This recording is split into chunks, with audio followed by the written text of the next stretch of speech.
22 গজে নামার আগে ক্ষমা চাইবে বাংলাদেশ। এবার ক্রিকেট কূটনীতির মুখে ইউনিসের দেশ। ময়দান ছাড়িয়ে এবার 22 গজে বাংলাদেশের সমস্যার আজ পড়ল। পড়শি দেশে সংখ্যালঘুদের উপর লাগাতার অত্যাচার চলছে।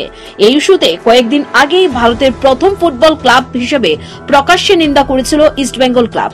বাংলাদেশে শান্তি ফেরানোর দাবি নিয়ে ইতিমধ্যেই পথে নেমেছেন ইস্টবেঙ্গল সমর্থকরা। কয়েকদিন আগে জানা গিয়েছিল কলকাতার অপর এক প্রধান মেহমেডান স্পোর্টিং ও বাংলাদেশের নিপীড়িত সংখ্যালঘুদের পাশে থাকতে চাইছে। এও জানা গিয়েছিল বাংলাদেশ হাইকমিশনে ডেপুটেশনও জমা দেবেন মোহামেডান কর্তারা।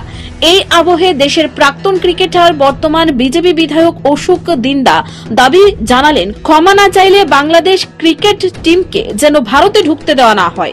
ময়নার বিজেপি বিধায়ক অশোক দিন্দা বিসিসিআই এর কাছে এই ইস্যুতে আবেদনও জানিয়েছেন। অশোক দিন্দার আবেদন ঠিক এই রকম যে বাংলাদেশ ভারতে কোনো টুর্নামেন্টে খেলতে এলে আগে সে দেশের জাতীয় ক্রিকেট টিমকে ক্ষমা চাইতে হবে, তবেই মিলবে খেলার অনুমতি। তবে এমন আবেদন যে কেন জানাচ্ছেন দেশের হয়ে 13টি ওডিআই ও 9টি টি20 ম্যাচ খেলা অশোক দিন্দা। তার যুক্তি, বাংলাদেশ টিম ভারতে খেলতে এসে যদি ক্ষমা না চায় তাহলে স্টেডিয়ামে অপ্রীতিকর ঘটনা ঘটতে পারে। এক ধাপ এগিয়ে হুঁশিয়ারি সুরে দিন্দা বলেন, আমরা নিজে জনতার সঙ্গে মিশে বাংলাদেশ জাতীয় ক্রিকেট টিমকে ঢুকতে দেব না।